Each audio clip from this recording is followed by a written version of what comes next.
Hi guys, welcome back to yet another episode on our podcast. If it's your first time seeing my face or coming across this channel, you are welcome. I hope you like what you see and you decide to subscribe. But if you're a regular or a subscriber, thank you for choosing to tune in once again. Now, of course, my name is Twanelo Shi, and I'm here with Johnson Shi. And we are, of course, your hosts, right? We have decided to have a follow-up from last week's episode, where last week we were talking about, is love enough? Is love enough? What is love? Last week was what is love? We were talking about what is love. Today we are talking about, is love enough to sustain a proper relationship or marriage? Yes. Now, we love the engagement we got from last week's episode. Thank you so much for sharing. Thank you so much for sharing it on all your social media platforms, showing it love and supporting us. We truly do appreciate it. So this is the second episode of the Diary of Two, the podcast. So, is love enough to sustain a marriage or a relationship? No. Direct no. What makes you say that? So like the world itself, everything is interconnected. You don't have one individual thing. You know, even in our bodies, right? We all have these bodies and we can't sustain with just God within us. We have to use our bodies to go out there and make a living and, do all the necessary things like gymming, eating, doing all the right things to sustain ourselves. Yes, the God within us is there, but we need to use it. So action comes into play. I get you. Yeah. I get you. I also am with you on that point. Love truly isn't enough to sustain a marriage. There are other aspects, factors that have to be looked at or considered before you tell yourself, oh, but I love him. But is that all? Do you eat love? Exactly. That's the main thing. Like, guys, I feel like people, it's the same like marriage, Marriage is only the first step. Whereas people idolize this thing of love. Love can conquer all things. Yes, it can, but it comes with action. It comes with thoughts. It comes with speech, right? I love that. Even with you and I need to constantly think that you are the perfect woman for me, and everything that you do is for the benefit of us. Yeah. Me also, I have to come to you on a daily basis or as often as possible to tell you how much I love you, how much I appreciate you, and all the things that you do for us, And then I have to show you after telling you these things. For instance, buying you a new bag, buying new hair, taking out for dinner, whatever it is. I have to show you so that we can grow together. But love itself is just the context. It's just a word. But you have to make that word into an action. I love that. I love that. I'm with you. I mean, if I'm going to say I love you, saying it is cheap. Talk is cheap. Talk is cheap, right? Yeah. But action speaks louder than words. As always, eh? Right. So if I tell you that I love you, that's the beginning. There's a lot of work that comes after that. Yeah. Right. Loving someone, we love each other. We love everyone. But there's only that one person, that specific person where you are willing to give your all to. Yes. When you get married and you say your vows, the vows are heavy. Yeah. For better or for worse, in sickness and in health, Till death for richer or for poorer. Yeah. That's where the work comes in. Between those few words, there's a lot that happens, right? So, in me loving you, there's a lot I need to do after that. Of course. Right. So I have jotted down a few points that I want us to focus on. Firstly being the person's character, their values, and their principles. I feel like a person is made out of those things, right? Yeah. Not looking down on the flesh and the spirit, yes. But your character, right? Sometimes you don't fall in love with a person for their looks or what they've got, but their character. Yes. I think this happens especially in friendships. You love someone for the way they think. The way they speak, the way they carry themselves. Right. Same applies though in marriage. Because at some point, the looks you get used to. Right. Definitely. The money you get used to. The status you get used to and whatever. But their character, you start falling in love with the way they think. The way they view the world, what they value, what they stand for. Right. There's this thing that we always laugh about with my husband, that usually there are people that he likes when we first met, that he used to like, and then now that we are married, he's liking my people now. For example, hip-hop artists. You liked one and I liked the other. But as our marriage went on, you started coming to like my artist. Yeah. Right? Because you fall in love with, you'll find yourself asking your spouse, why do you love that person so much? When they explain to you why they love the person and why they're a fan of the person, you'll eventually fall for the person as well. Yeah. You know, something that I'd also give an example of is the other day we're asking each other, who's our celebrity look-alike, and in terms of character as well. And the way we seem to explain why we feel like I'd match you with that person. For instance, for me, I said to my husband, he reminds me of Trevor Noah and Jay something, right? Both people are doing two separate things from what he's doing, exactly. Actually, I mean. So I tell my husband that with Trevor Noah, the looks for me, he's different, you know. My husband is Asian, but he looks like he's mixed, you know, for me.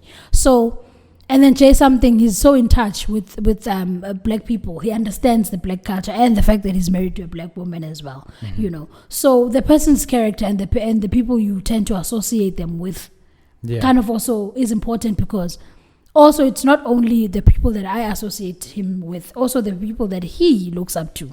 Right? Kind of makes him the person he is. Because most of the time we choose the people we look up to because we want to be like them.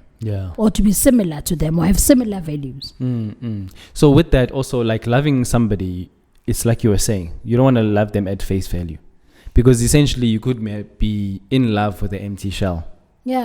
So the shell looks beautiful from outside, but you got to think ahead. That's why it's always a long-term game. That's why we always talk about generational wealth. That's why we always talk about longevity, essentially, right? You're going to have to think about, is this going to be the fit for you in the long game? Are they going to challenge me? Are they going to help me grow? Number two, they're going to also you have to think, is this the woman that I want to have kids with? Is she going to be able to take care of it? If she's just a pretty face, she's just a pretty face. You know, yes, people change, but again, you have to evaluate all these things. And therefore, love is not on face value. You have to be deeper than that.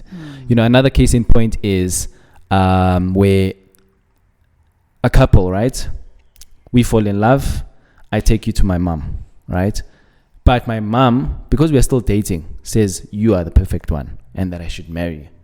But if I'm going to take her word for it, it won't outlast my love for you. It's going to be her love. But knowing that she won't go to bed with us every single night, of which is a problem, because you and I are the ones who's going to have to deal with our matters on a daily basis, you know? True. So you got to evaluate all these things and ask yourself if this person is really compatible for you. And are you willing to walk this journey with this person? And love itself is not enough, because there's a lot of work to be done. It's like we were saying about marriage itself. It's only the first step. You know, all these nitty-gritties takes one step at a time. I'm with you. I'm with you. Also for me, in terms of character, just like I have said, that character speaks to the way you carry yourself. All right. Basic things like respecting people around you. You know, always knowing an elder, understanding who's an adult and how you treat them, you know, how you act around adults and stuff like that. It matters. For instance, if you and I are to go to a restaurant and I see you mistreating the waiter or the waitress, that's your character. Is that someone I want to get into a relationship with? True. I mean, this person is here doing their job. Even if they make a mistake and get an order wrong, the way you speak to them about it makes all the difference. It makes me see the kind of person you are. Yes. Do you address the issue with respect? And chances are, you know, my husband always tells me that the way you do one thing is how you do everything else. Right. So if you are going to scold or shout and be disrespectful to the waiter or the waitress for making a mistake with your order, is this how you're going to treat me? Because I'm still going to make mistakes. Yes, today I'm still your girlfriend. You think I'm perfect and all that. But at some point we're going to get married and we're going to live together. And I'm going to make mistakes. How are you going to act towards that? How are you going to react towards me making a mistake? You know, so that already gives you a glimpse of the kind of person you're dealing with. Right? So it also like speaks to your character as to this person can't forgive. This person doesn't know how to deal with other people. Yeah. This person doesn't respect other people, because you respect a person even when they're wrong. True. Right? You find a way to speak well with them. There's nothing wrong with saying, my lady, you got my order wrong. I did not ask for prawns. I asked for ribs. Yes. Yeah. Like, you can't go off and be like, that's why I don't come to this restaurant. I don't like that. Like, there's no need for that, right? True. So character speaks to the way you carry yourself, not only with me, but with other people around us, right?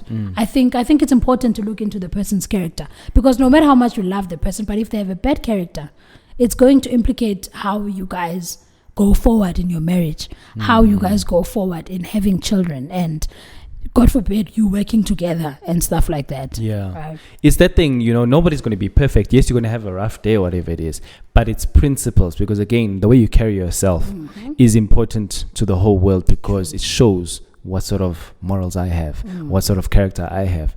And like you were saying, it also goes down to the kids, because do I want my kids to also fall prey to this type of character? Or do I also want them to learn these type of traits that are not good for themselves or the society? The other thing is, loving someone can also be controlling. Yeah. Because that's where love is too much, I feel, on the lip service, essentially. Is that I can tell you that I love you. I'm thinking about your previous situation. You mentioned that this person loved you too much. They could do anything and everything for you. But what essentially was the essence behind it was that they wanted to be controlling. They wanted, you to themselves, of which that's danger. Because if they want you so much, if, like, hypothetically speaking, we all know that we are imperfect, we're all going to make mistakes, but if, let's say, you say, let's break up, and you're in a serious relationship with this person, they could kill you. Of which that lip service is definitely just lip service. It's not enough. That love is not going to sustain it. That's true. Yeah, that's true. My second point speaks to friendship. In a relationship, you need to be friends. Yes. It just so happens that for us it was easy, because we became friends, then we dated, then we got married, and we never lost the friendship. Yes. When we were girlfriend and boyfriend, we're still friends. Now that we're married, we are still friends. I love that we still relate to each other the same way. Obviously, things got more intense. Yeah. There are things that friends don't do that married people do. But yeah, the friendship has, honestly, I feel, sustained our marriage, because we joke a lot, we play a lot, we are literally the best of friends, my husband and I. I think we're asking our kids also, I was asking them, who's daddy's best friend? They said mommy. And who's mommy's best friend? Daddy. Because yeah, they see that we are just in a joyful place when we are with each other, or amongst each other. Sorry. We are too much in sync. So the other thing is, we were on this other interview on one of the stations. We were interviewed by Lula Odiba, right? I think it was Lula, or was it Subta? But I can't remember. But anyway, we were also just sharing the fact that we are so comfortable with each other, and so, just playful and friends, best of friends. Because the one time, during us being intimate and doing the deed, we even started laughing. We don't know for what. I can't remember exactly what. Yeah. But we just started bursting out laughing. I don't know if it went to the wrong hole or something, Jay. Something went off, but we both started laughing. Like, we're so comfortable in each other's spaces that we are willing to see past all the problems and the mistakes and all of that, and still love the person for who they are. That's true. So it's amazing that, again, this thing of love conquers all. It does, but it's how you go about the love itself. How you portray it, how you carry yourself, how you action it out. Definitely. I mean, we were interviewed by Lula, and she said one of the first things she noticed about us is that we seem like we are the best of friends. Yeah. And it was funny, because that's actually what we are like. And we don't even think that other people would notice, but it's funny that people actually do tend to pick it up, that we are the best of friends. Yeah. And, with friendship comes the highest level of comfort. So even when things go wrong. Yeah. Even when things go wrong, you can still laugh about it. True. You can still joke about it. Yeah. Life doesn't need to be so serious if you guys are friends. True. Because, baby, a lot of people, once they get married, they're like, no, I'm a wife now. this is how I'm supposed to act. Yeah. I don't laugh out loud anymore. Uh-huh. My husband and I will laugh and high five each other and do all these funny things. Yeah. And other married people don't do that, and they find it cringe when we do it. And we've got that thing where we're like, this is my body, man. This is my person, right? Yeah. And there's nothing that is off limits with us. Even if I hear something that I read something on the gossip column or something, I'm going to go and bounce it off by him and be like, babe, but what do you think of the situation? Because I know he'll give me an honest opinion as well. So I think friendship is definitely important. It reminds me of the previous episode where, God or somebody, He forgive us 777 times. That's God. So with being friends with your companion, it's so much easier to forgive the person, because it's this analogy that no matter what we're going through, we're going to have to sleep in the same bed. Of course. That's why most of these elderly couples, when we ask for advice, they always tell us that don't go to bed angry. Resolve your issue and go to bed, because it's the thing of, you still going to have to wake up with this person, and if you haven't resolved it, you're still going to wake up angry. So why not resolve it now and wake up happy? Or if, for instance, you go out to see your friends because you just had to clear your mind or whatever it is, you're still going to have to come back to me, and we still have to resolve it. True. So let's resolve it. At the end of the day, it's between us two, nobody else. Everyone else is secondary, right? Whether it be our kids, whether it be whatever besides God, of which we know it's a triangle that we put in our relationship. Everything starts with us. Yeah, everything starts with us, and that's where the love comes from. This other guy says that don't pray to love your wife with everything that you have, but love God with everything that you have, and He will give you enough to love your wife. Ooh. Yeah. Okay. Okay. Yeah. That's interesting. That is really interesting. Something else I'm looking at in terms of friendship is that it is easier to live with a friend. Most definitely. Because, becoming friends with your spouse kind of eliminates a little bit the need of having friends. Having friends should be a want.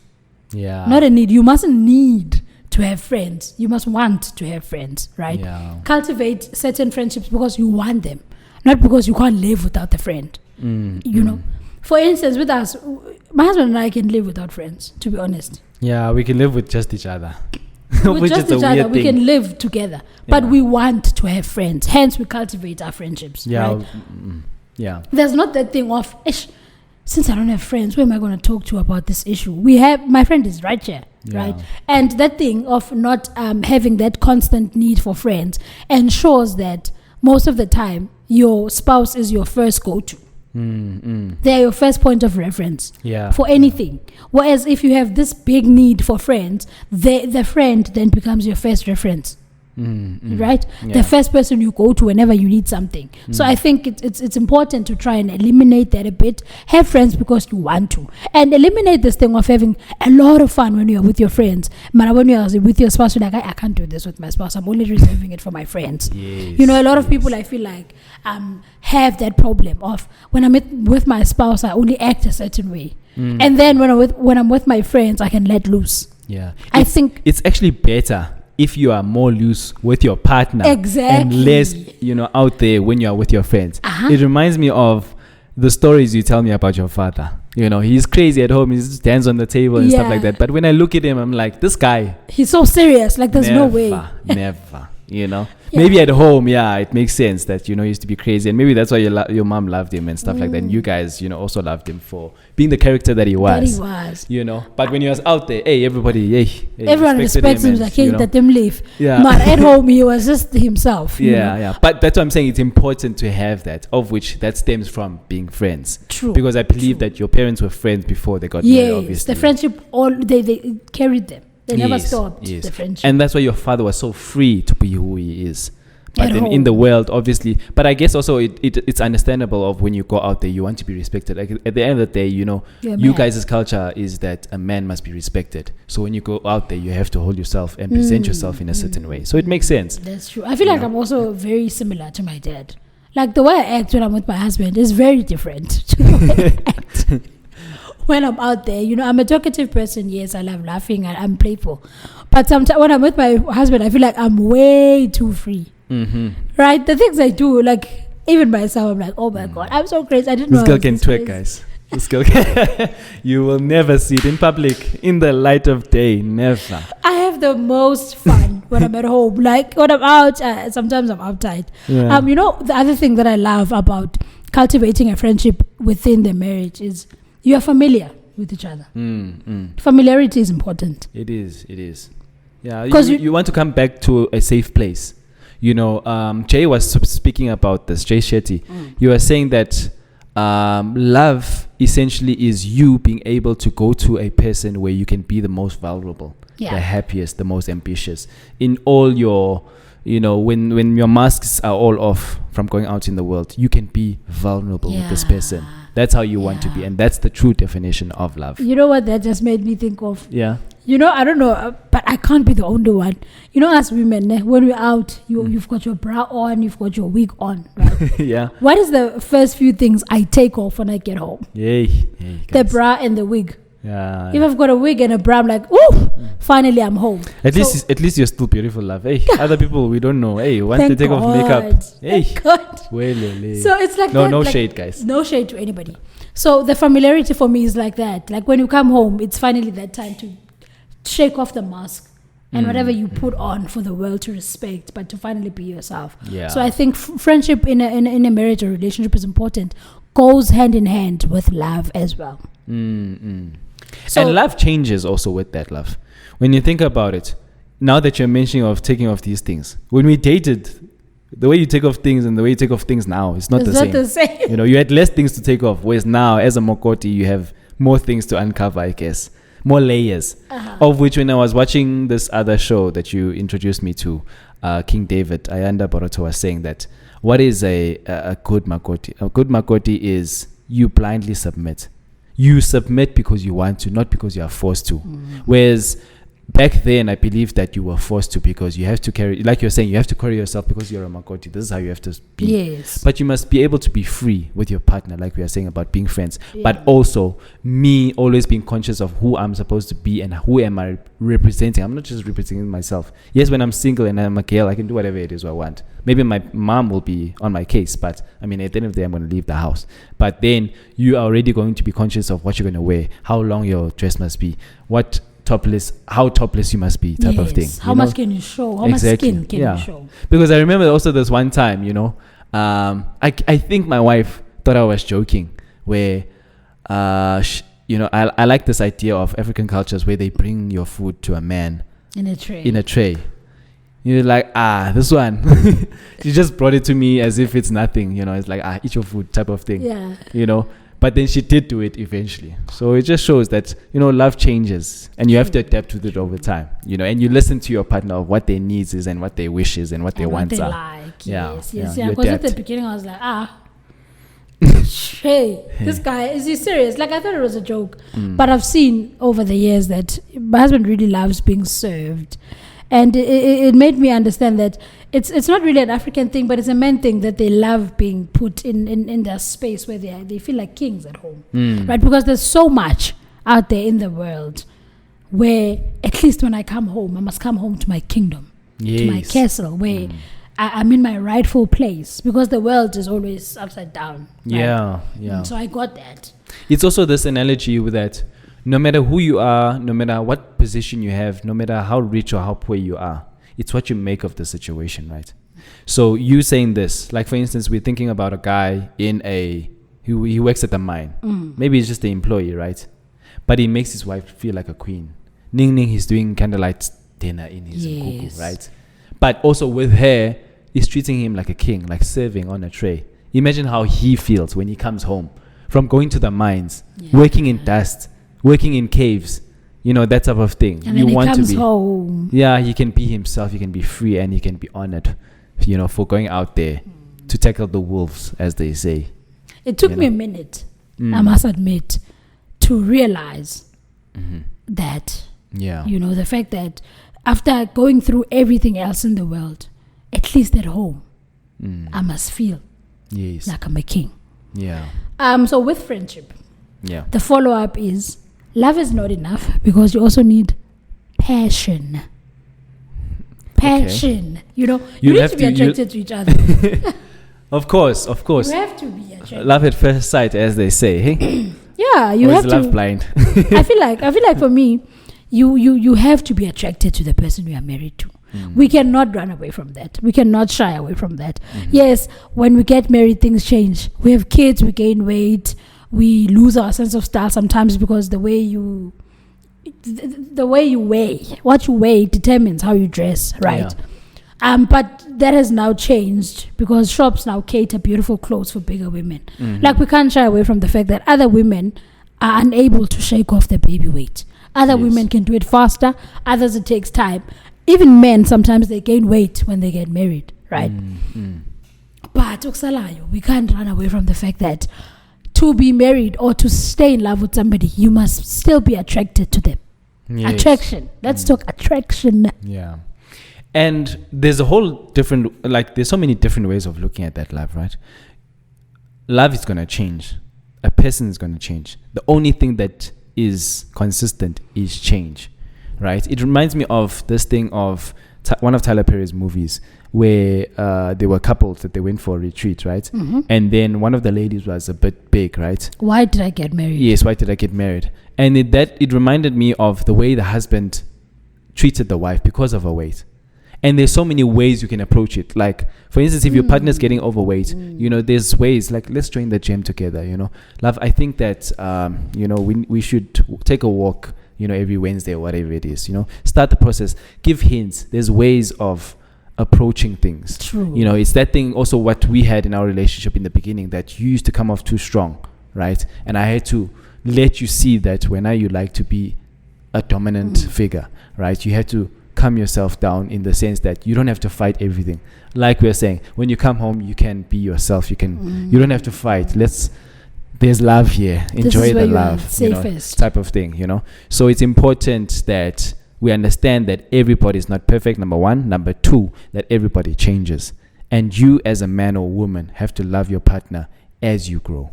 Like for me, when I started dating you were a totally different person, right? But I love you even when you change. I loved it when you're pregnant. I loved it when you started gaining more thighs. I started loving you when your boobs started sagging. All these things. You grow to love this person. Did you just undress me? Not but I'm talking about passion now, right? I get you. You grow with passion. Yeah. And the type of woman that I like. I like mature women. And mature women, obviously, their bodies are different from girls from high school or varsity, whatever it is. So you ultimately progress to the woman that I wanted, of which I appreciate. And beauty has always stuck with you, But with that, passion also comes with understanding that you must dig in your pocket sometimes. For sure. Like, if you were not 100% satisfied with your partner in a specific way, you must be ready to dig in your pockets to help your partner to get to where they want. I'm with you. Yeah. I'm with you. For me, passion in terms of attraction, it's as much as you guys can build a very strong friendship between the two of you, but you still need to be attracted to each other. Like, when you look at them, you must be like,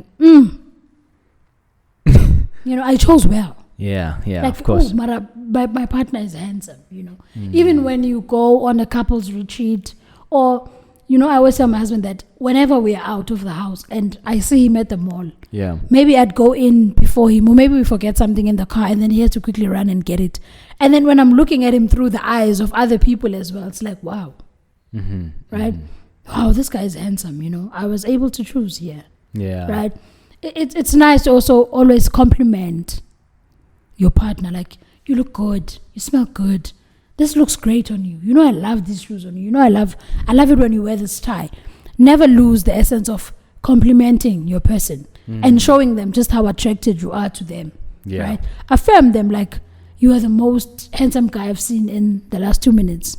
Type of thing. So much shade. You want to keep ensuring that your partner knows that you still find them attractive, so that they never really have to question how they look, am I still acceptable?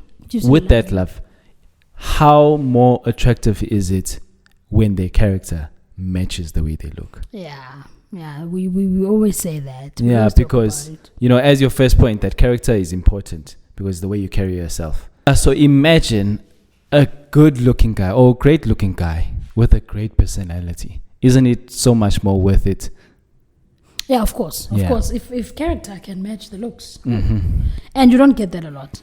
Yeah, it's You don't not get often, that hey? a lot. Because usually good-looking people, sometimes their character is very questionable because they already feel like they've got the looks. Yeah, So, yeah. You know, whereas people who are average-looking or like will always make sure that their character is in check. You always have to have something like a selling point. Yeah, Right. true. And you got to balance out, in some way. You're not going to be the most good-looking person because most good-looking people have their issues. And Everyone. most, yeah. And you also don't want to find somebody who's an empty shell also, because that's also not going to help you. True. Like, I remember dating this girl. Okay, I can't really say that I dated this girl, but So what number one happened? was the Did you guys language. date or not? We didn't date. I think it was like a 2 weeks thing, of which I don't even know if I can say that we got to know each other because Was I it was the one vibe? who was talking. So I don't know if for her, because she was Sorry. colored, so I don't know if it was the language barrier or what. Okay, so you she were hardly talking, she said was anything. listening. Yeah. So there I had to try and improvise my Hey, broken yeah. Afrikaans, and it didn't go well, guys. But yeah, Okay. my point is that you don't want to be not compatible, because So it's you and gonna the be girl tough. were not compatible We're not compatible. because she was quiet and you were talking. I was trying. I'm not a talkative person by nature, but I So had to she try. was like, Yeah, she mute. was. It's like me talking to a wall. served you right because you almost got someone before me. Yeah, I mean, she almost, hey. she will stab you. No, you know what? I think it worked out great that she was quiet because I wouldn't be here if she spoke. Yeah. Hey, my wife can talk, guys. But yeah, not that I mind. I prefer it that way. It makes me, analyze more. It seems like you don't know what you want because when you were talking to a wall, you were not happy. Now you've got a radio station in the house. That's what I'm saying. I'm grateful. Okay. Also with passion, baby. Ne? Mm. It's not only just about attraction, right? Yeah. It's also about, it leads to intercourse. If you're attracted to someone, it makes intercourse. Intercourses. It's all the courses in one. Main course, Yeah. If you're attracted to someone, the passion must shine through intercourse. If you're not attracted to someone, how do you guys relate then in bed? Right? So me in saying in bed is just me saying in bed because people think it's in bed, but like, how do you guys? Yeah, but for women it's different, love. What do you mean? Like, hey, guys, imagine you must buy somebody new hair to give you passionate sex. I'm joking, love. I'm just saying it's different, because hey, women must be manipulated, I feel, in some way. I don't think it's about manipulation as such. For us women, I feel like in order to get to a point where we have a great time at night, you need to start seducing me in the day. No, of course. Yeah. Yeah. With There's us a women, saying it's a of that. build-up. Yeah, it's a build up. Like, guys want the main event. Anytime is tea time. But then for women, you have to build up to that main event. Exactly. I do agree with you. I was just playing guys with that. Right? Yeah, I'm 'cause just for saying the me- passion comes differently when you seduce your wife in the right ways. Like taking her out for dinner, it's so much more meaningful, and there's so much more that you can hold on to, that you can it become memorable. Like I was saying, for instance, going on a trip, and the intercourse that you're going to have there is different from having it on your usual bed and in the house. Yeah. Whereas if you go to a different environment, the passion is different. Yeah, that's for sure. That's for sure. Yeah. Because hence I'm saying, with us women, you have to seduce me in the day, like from the morning. If the whole build-up. day goes well, the night will be a wonder. But if during the day we don't have a good day, we probably maybe have a fight or an argument, or there's something I asked you to do for me and you didn't do it, but then at night you expect me to be ready for anything. That's not really... Yeah, it's understandable also, but hey, it's difficult, hey? It's not easy. It's easy to seduce a person the whole day. Okay, it's arguable also. But yeah, I get your point, love. So with that, it's important to be understanding in those instances.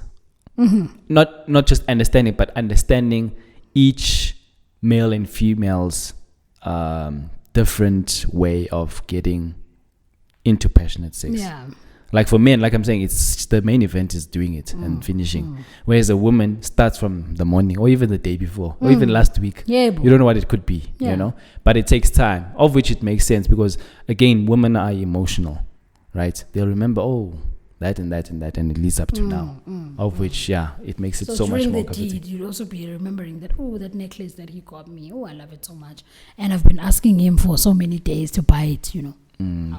And then, you know, love is not enough in the sense that if there's no passion, if you guys don't connect well when it comes to intercourse and you don't find each other attractive, are you gonna love each other? No. And also, man, you can feel when a person's not 100% there during the intercourse, whether you're male or female, you can feel, you know. Yes, like we're saying, nobody's perfect, and you're going to be tired or whatever it is that you could be off from something else, right? But you can feel that energy because, again, we are exchanging energies when we are being passionate with one another, when we are actually having intercourse. So it's important to constantly be mindful. Yeah, I'm with you. Yeah. I'm with you. So love is not enough. You also have to find each other attractive, and you have to give your partner your best when it comes to intercourse. But it's easier if you guys are attracted to each other and you guys love each other. So they go hand in hand in a way. Yeah. So another aspect that I wanted us to touch on was vision. You know, goals. Okay. You know, you need to have a similar vision. It can't be exactly the same because even twins don't have the same vision as much as they're born on the same day, honey. So visions are not sexually transmitted.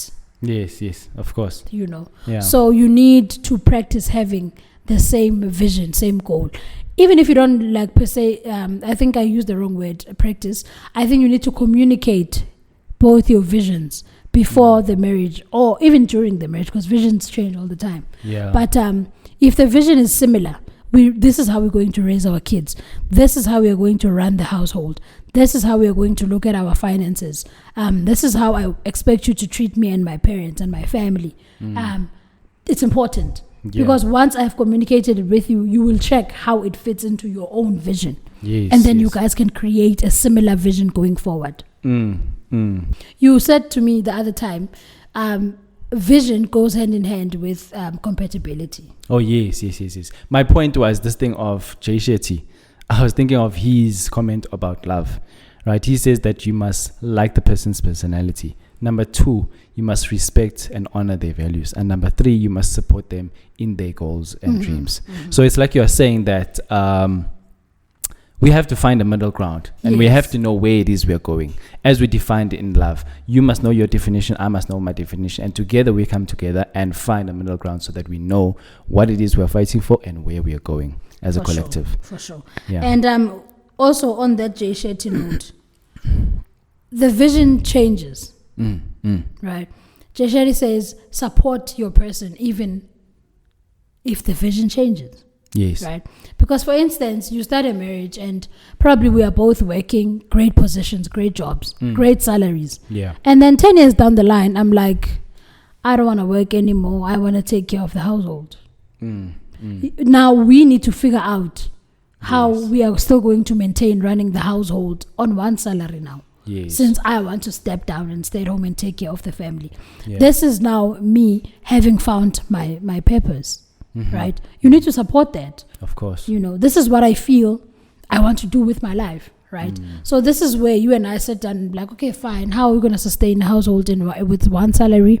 And how are we going to make sure that you are living out your best life? Yes. It might take another 5 years before we are comfortable enough for us to live that type of life. But yeah, with that, love, the supporting part, it shows that you respect the other person. Because it also goes back to you having your individuality in a relationship. Yes, you come together as one and you get united as one. You become one flesh. But at the end of the day, you still have your individuality. Yeah. That's why also ourselves, we talk about, like, for instance, you going out hiking with your friends. You still need to have your individuality and your own space to do the things that you want to do. Yeah. And I must be there to support you. Of course. And now you Of want to course. change to, for instance, shooting ranges and stuff like that from hiking. Then I must also support you in that.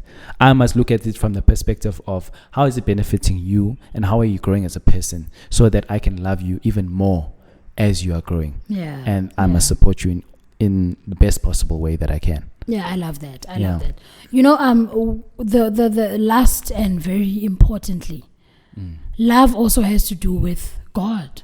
Yes. Right? God comes before every and anything else that has to do with a marriage or a relationship. Right? No matter how much you love your spouse, if God is not in the middle, if God is not, if you are not giving the life of your spouse or your marriage to God, I don't think any of these points we've even spoken about will even get a chance to shine. True. Everything starts with God. Yes. And not only then, because other people will say at the beginning of their marriage, they'll pray and say, God, we give our marriage unto you. But that's the last day. Yeah. You sustain it. On a daily basis. On It's a daily ritual. basis. That's why praying is so important. That's why affirming to one another is so important. That's why showing each other. You know, there's this other guy, I don't know if it was my dad or another senior who told me that in order for us, because we can't see God, right? And God exists within us. So God is giving you this chance, as well as your parents, because they're the ones who gave you this physical body, to prove yourself to your spouse of what God actually is. True.